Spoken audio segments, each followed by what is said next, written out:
Histopathology. Histopathology is a vast subject. The knowledge about histopathology should start in the operation theatre where the samples are collected. Accurate patient identification, orientation of samples, and adequate fixation rest in the hands of the OT staff. Appropriate grossing and sampling is in the hands of junior pathology staff who are generally entrusted this part of the process.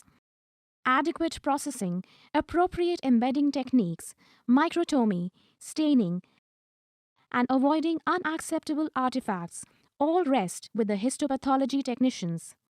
Finally, inspection of controls to determine correctness of strains and immunohistochemical methods, and most of all, reporting of the slides are all in the hands of expert pathologists. Going through the entire gamut of activities is beyond the scope of this video, and so we shall dwell only on select aspects. Sample collection. Tissues are collected and fixed in 10% formalin. Formalin will slowly penetrate the tissue, causing chemical and physical changes that will harden and preserve the tissue and protect it from degeneration. Few tissues require special fixatives. For example, testicular biopsies fix better in buoyant solution. Tagging of the specimens is highly recommended for easy orientation of the tissue. Every institute should evolve tagging mechanisms of communication between surgery and pathology staff. For example, 1 silk suture for superior margin, 2 for lateral margins, etc. This should be clearly defined in the SOPs. Any orientation of the large specimens, if unclear, should be immediately communicated with the clinician and be clarified. Such communication shall also be documented by the pathologist on the request form. Large surgical resection specimens should not be sliced or opened by the surgeon, but sent directly to the laboratory. Small fragile specimens, such as bone marrow or true-cut liver or kidney specimens, can be wrapped in a gauze envelope so that they do not disintegrate during transport. A test requisition form for cytopathology and histopathology must have space to capture details of patient demographics, details of histories of patients, anatomic sites of biopsies, number of containers sent, specimen transportation instructions, etc. Specimen transportation. Samples may be transported at room temperature and must be labeled with a 10% formalin hazard label. All samples should be placed in a well-sealed, leak-proof container. Specimen accessioning. One of the biggest challenges laboratories face is the ability to accurately label and track laboratory specimens throughout the lab process in order to avoid potential misidentification errors. Patient and specimen identification are critical elements in surgical pathology. Proper identification of specimens should be done by instructing technicians to use at least 2 patient identifiers when receiving samples, as there are multiple levels of tissue handling during which errors can enter the testing process. Specimen identification must be maintained across steps like grossing, block preparation, slide labeling, etc. Laboratories can create their own customized checklists for the same. Grossing. Precise and systematic gross description, dissection, and selection of sections for microscopic study are crucial parts of the pathologic examination and often cannot be remedied if omitted or done poorly at the time of the initial workup. This should be done by a pathologist having reasonable skill in histopathology and should not be left to the technical staff. Bony or cartilaginous tissues are placed in the decalcifying solution for 1 to 7 days. The tissue is washed 3 to 4 times with distilled water. Number of bits received must be noted, especially in small biopsies. Representative samples of the tissues are placed in tissue cassettes using a scalpel and fine-pointed forceps. Each tissue cassette is labeled with the identification number. Inking of samples must be integrated into the grossing system. This enables the evaluation of the margins of resection on microscopy. The practice of inking the surgical margins, sampling the tumor margins or capsule, its interface with the non-tumorous tissue, must be followed. After grossing each specimen, The grossing area, including all instruments, shall be rinsed with copious amounts of water and wiped clean to prevent any mix-ups or floaters of tissues. It is ideal to perform grossing in well-ventilated, well-lit grossing stations. Exhaust and proper light should be switched on. Proper gloves, mask and apron should be worn every day while grossing. Grossing station should be cleaned with 1% sodium hypochlorite daily after grossing. Instruments used in grossing should be put in 1% sodium hypochlorite after use. Dedicated grossing room is mandatory. Formalin vapor monitoring must be done to detect excess harmful vapor. Monitoring of environmental conditions. Apart from temperature and humidity, formalin vapor monitoring forms are an important record in a histopathology laboratory. Formalin is volatile and toxic and causes irritation to the eyes, mucous membranes, and skin and is associated with increased risk for all cancers. Occupational Safety and Health Administration regulations specify an exposure limit of 0.75 parts per million as an 8-hour time-weighted average and 2 parts per million for short-term exposures. If formaldehyde can be detected by smell, it likely means that exposure is occurring at a concentration beyond acceptable limits. Limit exposure to formaldehyde in the following manner. Cover all specimen buckets where organs may be deposited for fixation. Periodically spray a formalin neutralizing agent on the waste as it is filled. Seal off the bag when it is filled. Discard bagged formalin-soaked towels and other waste in a lined container that can be opened and closed with a foot pedal. Cut large fixed organs in a fume hood or downdraft table. Monitor the level of formalin fumes generated in the hood and outside by a formalin fume monitoring device, and the levels should be kept below 1 parts per million. Tissue processing. The concept of processing is to harden the tissue enough to enable cutting into 5-micron sections, which can then be stained and examined under a microscope. Water should be removed from the tissue and progressively replaced by wax to make a tissue block suitable for sectioning. But how can this be accomplished, as water and wax cannot be mixed? We need a mechanism to first drive out the water. This is called dehydration. For this, the tissue is progressively immersed in successively higher concentrations of alcohol till the water is all driven out. The concentrations used are 50% alcohol for 90 minutes, 70% alcohol for 90 minutes, 80% alcohol for 90 minutes, 95% alcohol for 90 minutes, 100% alcohol for 90 minutes, and 100% alcohol for 12 hours. Now, the water is driven out, but alcohol and wax are still immiscible. So, we need a reagent that can mix both alcohol and wax and can act as a bridge between the two. This reagent is the organic solvent xylene. So, we immerse the tissue in xylene and drive out the alcohol. This step is called clearing. Multiple changes may be required to clear the ethanol. Our final destination is, however, wax. So, we now chase out the xylene and immerse the tissue in molten wax at 60 degrees centigrade. This is called paraffin impregnation. In a large pathology laboratory, much of this tissue processing is automated in order to save time and to produce consistent results. All what we described earlier happens in an automated way.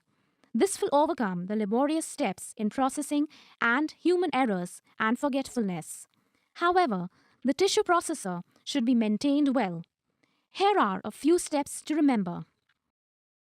Processes for start-up and shutdown of the processor and the details of solution change should be standardized, and work desk displays should be available for the same. The lab must write its SOP on its own, depending on the resources, space, and requirements. Cassettes must be cleaned by keeping them in used xylene for 1 hour. Automatic processors can malfunction. Problems arising from this include dried specimens, burnt specimens, and specimens that have remained in the clearing agent for too long. The dried out tissues or badly processed tissues are best improved by reprocessing by the formal glycerol procedure. Any malfunction in the processing shall be documented by the technician with the cognizance of the histopathologist. Such documentation shall also include the tissues affected, the recourse followed, and the action taken. The need for UPS is very vital in ensuring uninterrupted processing. Since the processor is run during night hours, contingencies for breakdown should be followed in the event of a UPS malfunction. Interruption to carousel movement can result in the basket hanging above, leading to drying out and tissue damage. Similarly, prolonged immersion in xylene, isopropyl alcohol, etc.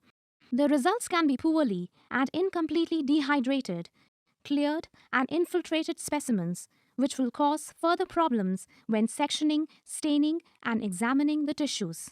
Although mechanical or electrical faults occasionally occur in tissue processors, processing mishaps where tissues are actually compromised mainly occur because of human error.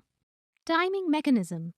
Timer is meant to keep the tissue in different reagents and wax for an optimum time. If kept for longer or shorter period than necessary, tissue will not be adequately processed. Temperature. Factory set standard working temperature is generally 65 degrees centigrade. The paraffin station heating will automatically switch on when the actual temperature of the paraffin is 5 degrees centigrade below standard working temperature. When working with paraffin that has a melting point below 58 degrees centigrade, the instrument working temperature can be readjusted with the corresponding setting screw. If you find that the paraffin does not melt completely after lowering the working temperature, slightly readjust. Resetting after excess temperature shutdown should be clearly understood as per the manufacturer's instructions. Temperature of the wax bath must be checked and recorded daily. Maintenance. Use of an inappropriate processing schedule or the making of a fundamental mistake, perhaps in replenishing or sequencing of processing reagents, can result in the production of tissue specimens that cannot be sectioned and therefore will not provide any useful microscopic information. Reagent change. The reagent solutions should be changed depending upon the quality and quantity of samples processed. Symbolically, with present load of 300 to 350 cassettes per day, the solutions need to be changed as follows. Absolute alcohol in first container, alternate day.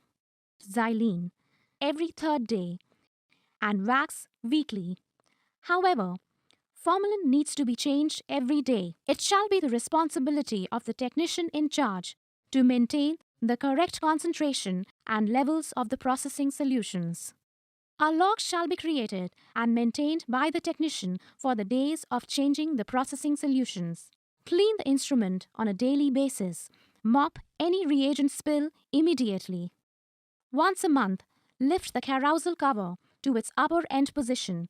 Clean the carousel axle with a cleaning cloth and subsequently apply a thin coat of equipment oil. Preventive maintenance should be done once a year by an authorized service manager. Use of copper sulfate in final alcohol. A layer of anhydrous copper sulfate is placed at the bottom of a dehydrating bottle or beaker and is covered with 2 to 3 filter papers of approximate size to prevent staining of the tissue. Anhydrous copper sulfate removes water from alcohol. It is white in color while the hydrated form is blue. Therefore, it acts as an indicator for the presence of water. Calibration. Calibrations of the timer and the thermostat are required every year or as per lab policies. Embedding. The impregnated tissue now has to undergo embedding.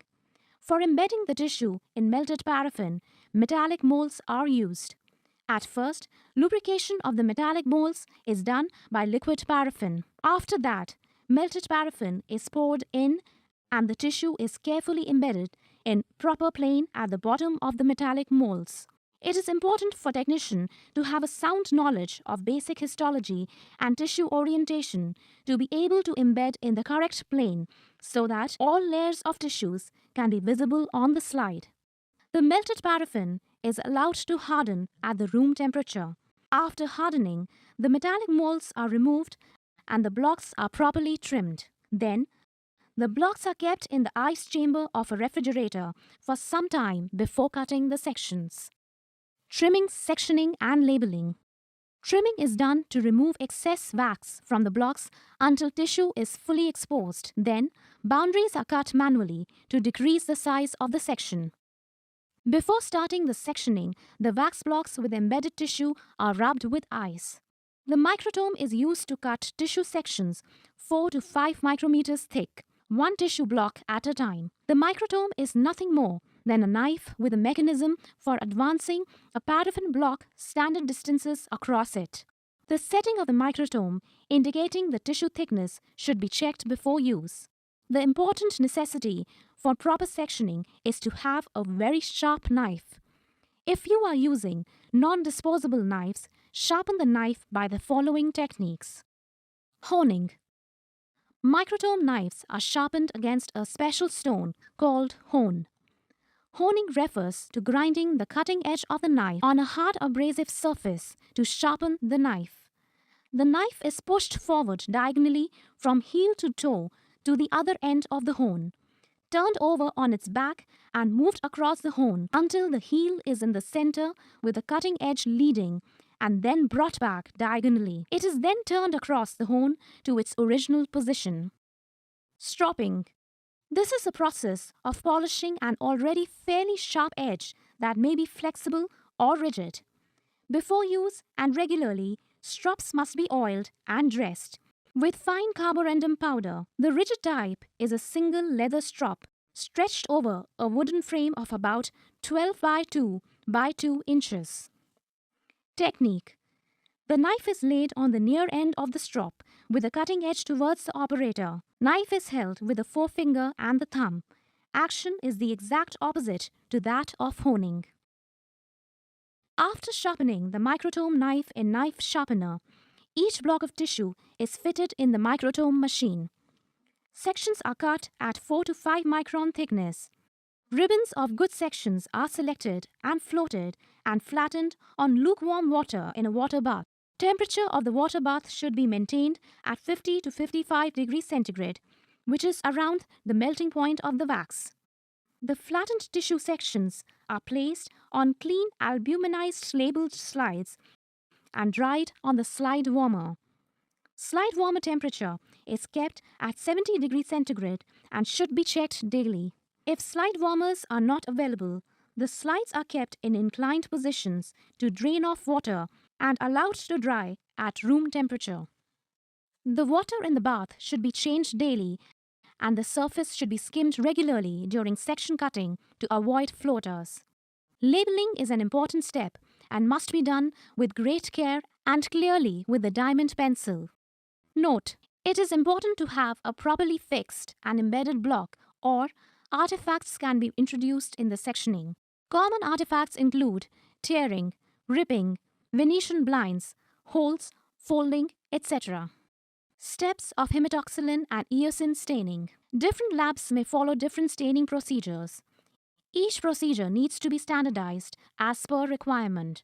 Maintain and upgrade your SOPs periodically. Workbench aids should be used as the staining involves multiple steps. Deparaffinization. Paraffin is removed by dipping the slides in xylene. 3 changes of xylene are used for 5 minutes each, with gentle wiping of the back of the slide and around the tissue section after each change. Next step is hydration, in which the slides are dipped in alcohol.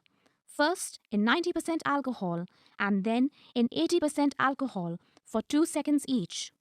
Next, place the slides under running tap water for 2 minutes. This step is done for bluing and hydration of the slide. Now, stain the slide with hematoxylin stain for 15 to 20 minutes. Again, place the slide under running tap water for 5 minutes. Next, dip the slides for a few times in 1% acid alcohol for decolorization. Place the slides under running tap water for 15 minutes or till the sections turn blue. Counterstain the slide with 1% eosin stain. Again, immerse in water for 1 minute. The next step is dehydration, which is done by immersing the slides in ascending concentrations of alcohol. Dip the slide 2 to 3 times, first in 90% and then in 100% alcohol. The slides then need to be cleared in xylol. This is done thrice for 2 minutes each. Gently wipe the back of the slide and around the tissue section after each change. Now, mount the slide with DPX. Place some amount of DPX on the tissue section and place a cover slip on it. Remove air bubbles by gently pressing with a forceps. Wipe the excess DPX with a tissue. The slide is now ready to be viewed under the microscope. The nuclei of the tissue stain blue, while the cytoplasm stains shades of pink to red. Please subscribe to Medical Laboratory Scientist on YouTube by following the link in the description. Thank you.